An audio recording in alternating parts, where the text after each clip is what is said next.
বিশ্বাস করুন, বোয়াল মাছ দিয়ে আমি যে রেসিপিটা বানাবো ঠিক এইভাবে বোয়াল মাছের রেসিপি আপনারা ঘরে তৈরি করে খাবেন। গরম গরম ভাতের সাথে অসাধারণ লাগবে।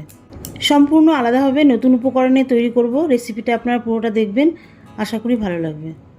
নমস্কার বন্ধুরা, টুসিস কিচেনে সবাইকে স্বাগত জানিয়ে আজকে রেসিপি শুরু করছি। রেসিপিটার জন্য বোয়াল মাছ 7 পিস নিয়েছি। মাছের পিসগুলোকে ভালো করে ধুয়ে জল ঝরিয়ে নিয়েছি। এখন মাছগুলোকে পরিমাণ মতন লবণ, একটুখানি হলুদ গুঁড়ো,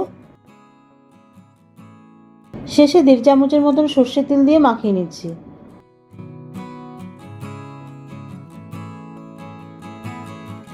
মাছগুলোকে বেশ ভালোভাবে মাখিয়ে নিচ্ছি।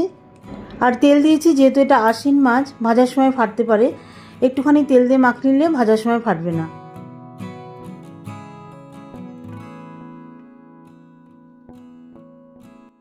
প্রত্যেকটা মাছকে লবণ হলুদ তেল দিয়ে বেশ ভালো করে মাখিয়ে নিয়ে 10 মিনিটের জন্য রেখে দেবো। 10 মিনিট পর মাছটা রান্নার জন্য ওভেনে একটা কড়াই বসিয়ে দিচ্ছি।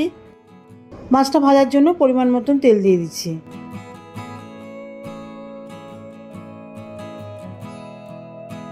আর তেলের মধ্যে সামান্য একটু হলুদ গুঁড়ো দিয়ে দিচ্ছি। হলুদ দিচ্ছি, হলুদটা দিলে মাছটা ফাটবে না। আর হলুদ যখন তেলের মধ্যে দেবেন, তেলটা ঠান্ডা অবস্থায় দেবেন। এবারে তেলটা গরম হতে দেবো। তেল গরম হয়ে গেলে মাছগুলো ভেজে নেব। তেলটা গরম হয়ে গেছে, এখন গ্যাসের ফ্লেম মিডিয়াম করে দেব। মিডিয়াম ফ্লেমে মাছগুলো একটা একটা করে তেলের মধ্যে ছেড়ে দেব। মাছগুলোকে একবারে ভাজছি না, প্রথমে 3 পিস মাছ দিয়ে দিচ্ছি। মাছের এক পাশটা লাল করে ভাজা হয়ে গেলে উল্টে দিয়ে অপর পাশটাও ঠিক এইভাবেই লাল করে ভেজে নেব।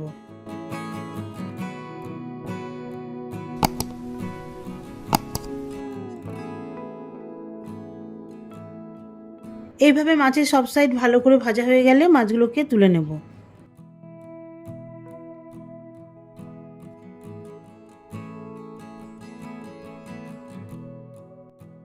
সব মাছগুলোকে ঠিক এইভাবে ভেজে তুলে নেওয়ার পরে মাছ ভাজার তেলে আলু দিয়ে দেবো।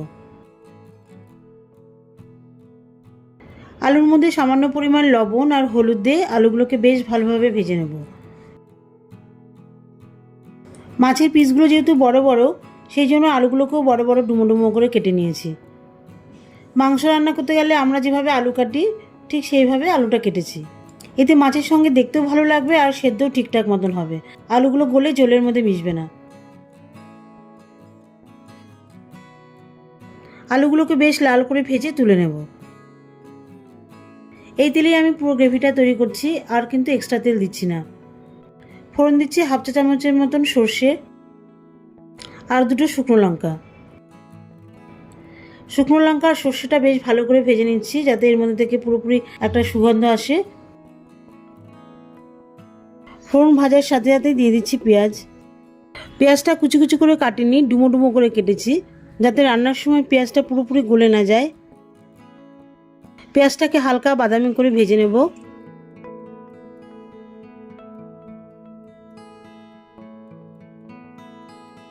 আর ভাজার সময় পেঁয়াজের পাপড়িগুলোকে আমি খুন্তি দিয়ে বার করে নিচ্ছি। দেখুন, এইরকম পাতলা পাতলা পাপড়ির মতন ঝোলের মধ্যে থাকবে, পুরোপুরি গলে মিশে যাবে না। পেঁয়াজটা হালকা লাল করে ভেজে নিয়ে এর মধ্যে একটুখানি হলুদ আর 2 চামচ ময়দা দিয়ে দেবো। কি ময়দা দিচ্ছি বলে অবাক হচ্ছেন তো? ভাবছেন মাছ রান্নায় কি ময়দা ব্যবহার করা হয়? কিন্তু ঠিক এইভাবে ময়দা কষিয়ে রান্না করবেন, এটাই দেখবেন মশলার কাজ করবে।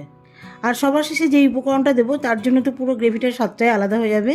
তো আপনারা পুরোপুরি ভিডিওটা দেখুন, আপনাদের কাছে পুরোপুরি অন্যরকম লাগবে এবং এইভাবে ঠিক বাড়িতে ট্রাই করে খাবেন, আশা করি ভালো লাগবে। ময়দা তেলের মধ্যে ভালোভাবে মিশিয়ে দেওয়ার পরে ভাজা আলুগুলো দিয়ে দেবো। আলুটা দেওয়ার পরে 2 মিনিটের মতন কষিয়ে নেব।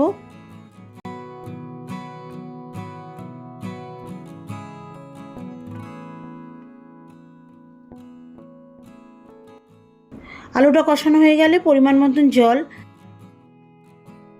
স্বাদ মতন লবণ আর 8 টুকরো পাকা লঙ্কা চেরা দিয়ে দিচ্ছি।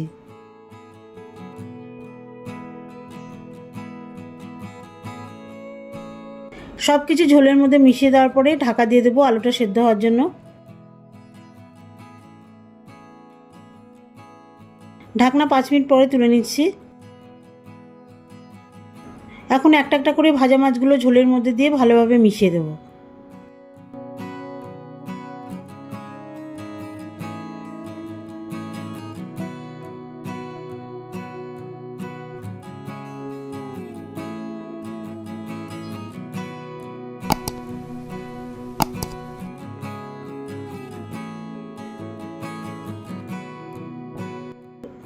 মাছগুলোকে ঝোলের মধ্যে সেদ্ধ হওয়ার জন্য আবারও ঢাকা দিয়ে দেব।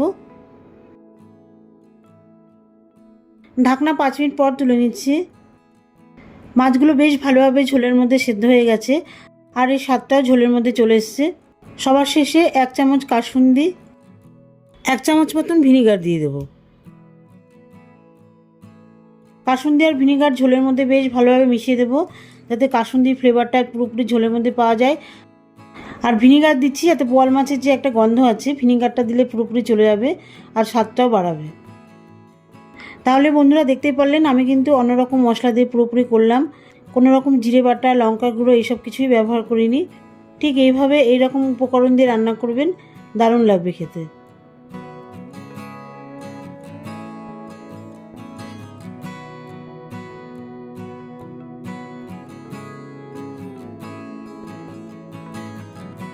গরম গরম ভাতের সাথে খাবেন, দুপুরে হোক বা রাত্রে, অসাধারণ লাগবে।